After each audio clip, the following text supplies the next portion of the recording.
Hello folks, welcome to my YouTube channel Watercolor Impressions.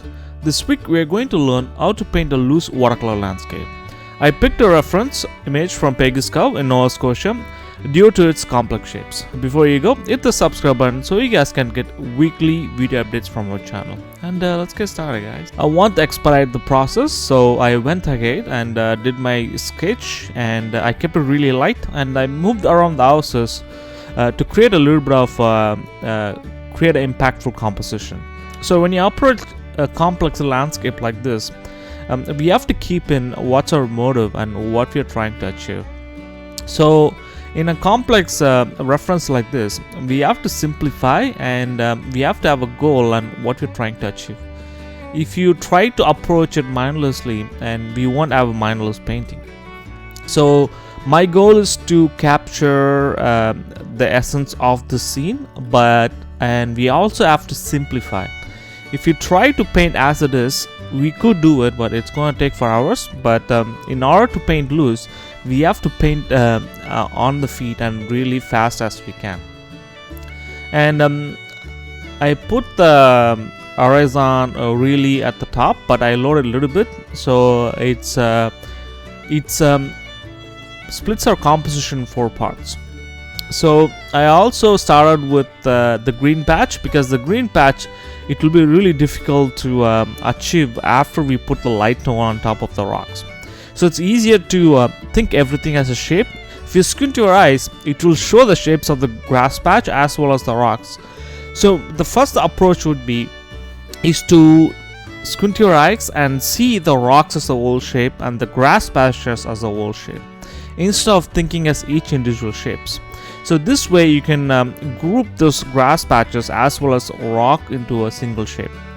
So when you want to put the single shape, think about having one wash. So that's our first wash. So for the rocks, you could see I missed a little bit of yellow ochre and a little bit of white paint in it.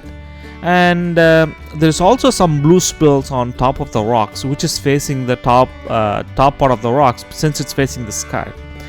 And I also am putting a little bit of burnt amber at the bottom of the rock, so it creates this gradient, and it also gives some forms for our wash.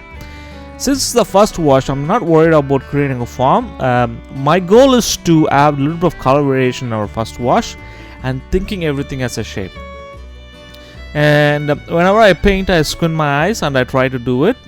And other way to simplify our rocks is not to painting as it is. It's fine to change everything in your painting, because it's your painting. And the only goal in watercolors in painting impressionistic way is to capture the essence. I can't stress this enough. I know I'm keep on saying capturing the essence, because when I started painting, that's one thing which kept my progress a little bit stalling, and as well as it's harder for me to simplify and not letting go with my reference. So whenever you compare your painting to your reference, you're always going to lose. So we have to come in a mindset that it's okay to change your reference since it's our painting, and have some faith and keep going. And you can see even there's a big white rock in the front, and I disregarded it, and I kind of changed my composition a little bit to have that yellowish rocks cutting in at the bottom.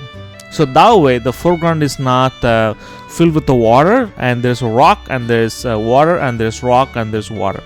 So that also creates a little bit of a perspective, and it shows the distance in our scene as well. So now I will start with the houses. For the houses, I'm trying to block it as fast as I can. Whenever I block in the houses in the background, I'm trying to keep as minimal as possible. And there's a lot of students, and they try to put a lot of details in the background. It doesn't matter. So the focus of the details, everything comes in the foreground, and the focal point. What's your focal point in this painting?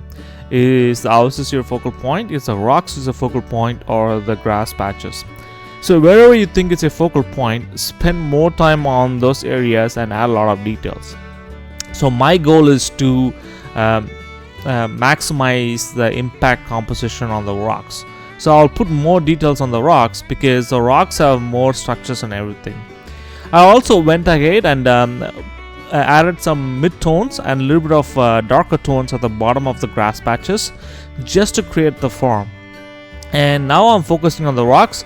So this is how I block in the rocks. So I put a darker pigment at the bottom where the rock sits on the water, and I used yellow ochre on top of it just to create a gradient so the forms are visible. And I'm going to follow the exact same thing on other rocks as well. I want to show all the process, but it might be quite boring because I want to show everything what I've achieved in my painting. And you can see this is a big rock. I'm also trying to add some colors. And there's one more thing we have to keep in mind is to when compared to rocks, I've seen a lot of watercolor rocks which have same exact colors. So you have to make sure to mix a lot of colors and take your time when painting rocks because it might be a little bit stressful and it might be really hard to get away with it. And you can see I added the mid-tones and I also put a darker tone at the bottom of it. So this is how I created these grooves on the rocks which is in the foreground. So I put veins based on what I'm seeing there, and before it dries out I take another brush and just glaze over on top of it to create a round form. So as soon as we add the veins and you can see the form of the rocks takes place.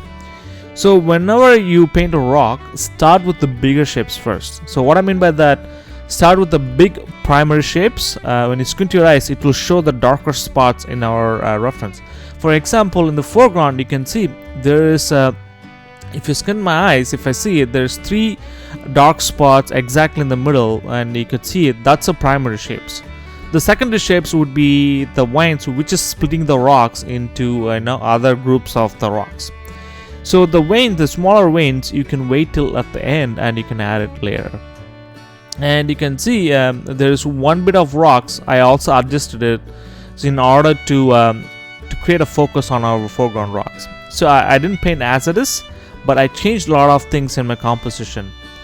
And now I'm adding the water by using Ultramarine Blue.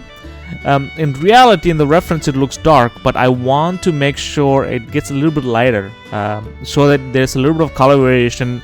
It doesn't look monotonous, because when you take a picture, the picture tends to give a darker pigment, and it also tends to give a sharper look on our references.